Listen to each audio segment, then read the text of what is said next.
நீங்க கேட்கிற துவாவுக்கு பதிலே வர்றதில்லையா? உங்க பிரார்த்தனைகள் அப்படியே காத்துல போற மாதிரி உணர்றீங்களா?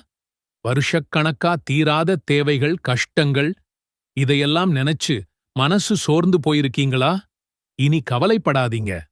அல்லாஹ்வோட சக்தி வாய்ந்த ஒரு ரகசிய வார்த்தை இருக்கு. அது பதிலளிப்பவன் என்று பொருள்படும் யா முஜீபு. நான் மட்டும் ஏன் இவ்வளவு கஷ்டப்படுறேன்? என் துவா மட்டும் ஏன் கபூல் ஆக மாட்டேங்குது? என்று நொந்து போன தருணங்கள் உங்க வாழ்க்கையில இருந்தா இந்த வீடியோ உங்களுக்கானதுதான். உங்க பிரார்த்தனைகளின் கதவை திறக்கப் போற ஒரு பொக்கிஷத்தை பத்திதான் இன்னைக்கு நாம பார்க்கப் போறோம். அது அல்லாஹ்வின் அழகிய திருநாமங்களில் ஒன்றான அல் முஜீப். நம்ம எல்லாருக்குமே தேவைகள் இருக்கு. தீராத நோய், கழுத்தை நெரிக்கிற கடன், பிள்ளைகளோட எதிர்காலம், ஒரு நல்ல வாழ்க்கை துணை, சொந்தமா ஒரு வீடுன்னு நம்ம ஆசைகளும் தேவைகளும் மலை மாதிரி குவிஞ்சு கிடக்கு. இதுக்காக நாம என்ன செய்றோம்?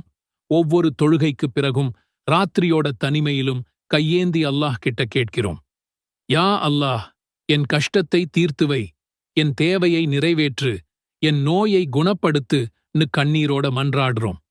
ஆனா சில நேரம் நாம கேட்கிறதுக்கு எந்த பதிலும் வராத மாதிரி ஒரு வெறுமையான உணர்வு வருது இல்லையா? நம்ம துவா நிராகரிக்கப்பட்டுடுச்சோன்னு ஒரு சந்தேகம் மனசுல எட்டிப் பார்க்கும். இந்த உணர்வு ரொம்ப ஆபத்தானது. அது நம்ம ஈமானையே அசைச்சுப் பார்க்கும். நீங்க கேளுங்க, நான் பதிலளிக்கிறேன்னு அல்லாஹ் வாக்குறுதி கொடுத்த பிறகும் ஏன் என் விஷயத்துல மட்டும் இப்படி நடக்குது அன்னு நாம சோர்வடைஞ்சிடுறோம்.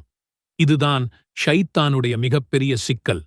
ஷைத்தான் உங்களை அல்லாஹ்வின் அருளிலிருந்து நம்பிக்கை இழக்கச் செய்ய முயல்கிறான். ஆனா உண்மை என்ன தெரியுமா?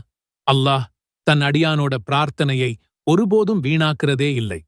யா முஜீபு, இந்த வார்த்தையின் சக்தியை புரிந்து கொண்டால் உங்கள் வாழ்க்கை மாறும். யா என்றால் ஓ என்று அழைப்பது. முஜீபு என்றால் பிரார்த்தனைகளுக்கு பதிலளிப்பவன். ஆக யா முஜீபு என்று சொல்லும்போது, ஓ பிரார்த்தனைகளுக்கு பதிலளிப்பவனே என்று அல்லாஹ்வை அவனது அழகிய பண்பைக் கொண்டு நேரடியாக அழைக்கிறோம். இது உங்கள் பிரார்த்தனைக்கான சரியான சாவியை பயன்படுத்துவது போல. திருக்குரானில் அல்லாஹ் கூறுகிறான், என் அடியார்கள் என்னைப் பற்றி உம்மிடம் கேட்டால் நிச்சயமாக நான் சமீபமாகவே இருக்கிறேன்.